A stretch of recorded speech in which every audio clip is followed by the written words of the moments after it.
உங்கள் அல்ட்ராசவுண்ட் ரிப்போர்ட்டில் grade 1 or grade 2 fatty லிவர்னு வந்திருக்கா, ஆனால் உங்கள் லிவர் ஃபங்க்ஷன் நார்மலாக இருக்குது. ஃபேட்டி லிவரை நம்ம கம்ப்ளீட்டாக ரிவர்ஸ் பண்ண முடியுமா? Hello, this is doctor Ajay Kumar.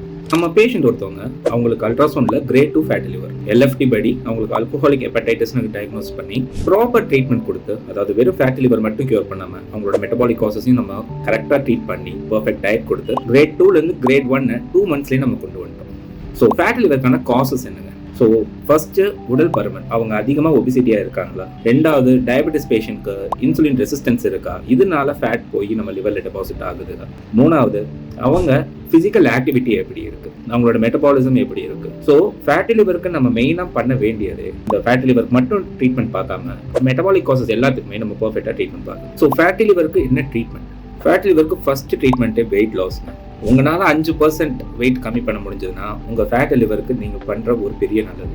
10% கம்மி பண்ண முடிஞ்சதுன்னா உங்கள் ஃபைப்ரோசிஸ் சான்சஸை கிட்டத்தட்ட 40% நீங்கள் ரெடியூஸ் பண்ணிட்டீங்கன்னு அர்த்தம். உங்கள் டயட்டில் கார்போஹைட்ரேட்ஸை கட் பண்ண வேண்டாம், ஆனால் மினிமமாக எடுத்துக்கணும். இப்போ மார்னிங் 3 இட்லி சாப்பிட்றீங்கன்னா அது 2 இட்லியே எடுத்துக்கோங்க. நைட்டு 2 தோசை சாப்பிட்றீங்கன்னா அது 1.5 தோசையாக எடுத்துக்கோங்க.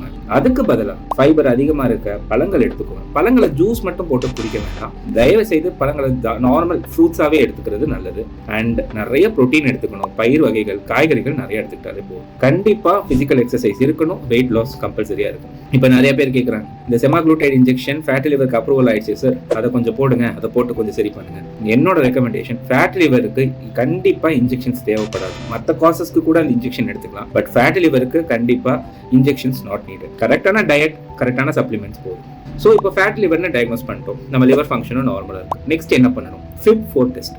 அது ஒன்றும் இல்லை, நம்மளோட liver enzymes AST, ALT, platelets and age மூலமாக கால்குலேட் பண்ணுற ஒரு சின்ன வேல்யூ. லெஸ் தேன் 1.3 இருந்துச்சுன்னா அது லோ ரிஸ்க் ஃபார் ஃபைப்ரோசிஸ்னு அர்த்தம். 1.3 to 2.6 இருந்துச்சுன்னா அவங்களுக்கு இன்டர்மீடியட் ரிஸ்க் இருக்குன்னு அர்த்தம். 2.6க்கு மேலே இருக்கவங்களுக்குலாம் ஹை ரிஸ்க் ஃபார் ஃபைப்ரோசிஸ் இருக்குன்னு அர்த்தம். ஸோ உங்கள் FIB-4 ஸ்கோரில் உங்களுக்கு இன்டர்மீடியட் ஆர் ஹை ரிஸ்க் இருந்துச்சுன்னா கண்டிப்பாக ஃபைப்ரோ ஸ்கேன் பார்க்கணும். உங்களோட லிவர் ஃபைப்ரோசிஸ் என்ன ஸ்டேஜில் இருக்குன்னு நீங்கள் தெரிஞ்சுக்கணும். ஃபேட்டி லிவர் கிரேட் 1னா மைல்ட் ஃபேட்டி இன்ஃபில்ட்ரேஷன் இருக்குன்னு அர்த்தம்.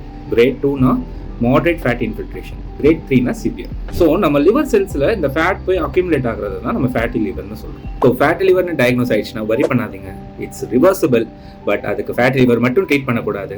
டாக்டர்ஸ் நாங்கள் கரெக்டாக பார்த்து அதுக்கான மல்டிபிள் காசஸுக்கும் ட்ரீட்மெண்ட் கொடுத்து சப்ளிமெண்ட்ஸ் கரெக்டாக ஸ்டார்ட் பண்ணி டயட் கரெக்டாக கண்ட்ரோல் பண்ணோம்னாலே ஃபேட்டி லிவர்லேருந்து ஈஸியாக நம்ம மீண்டு வெளியில் வரலாம்.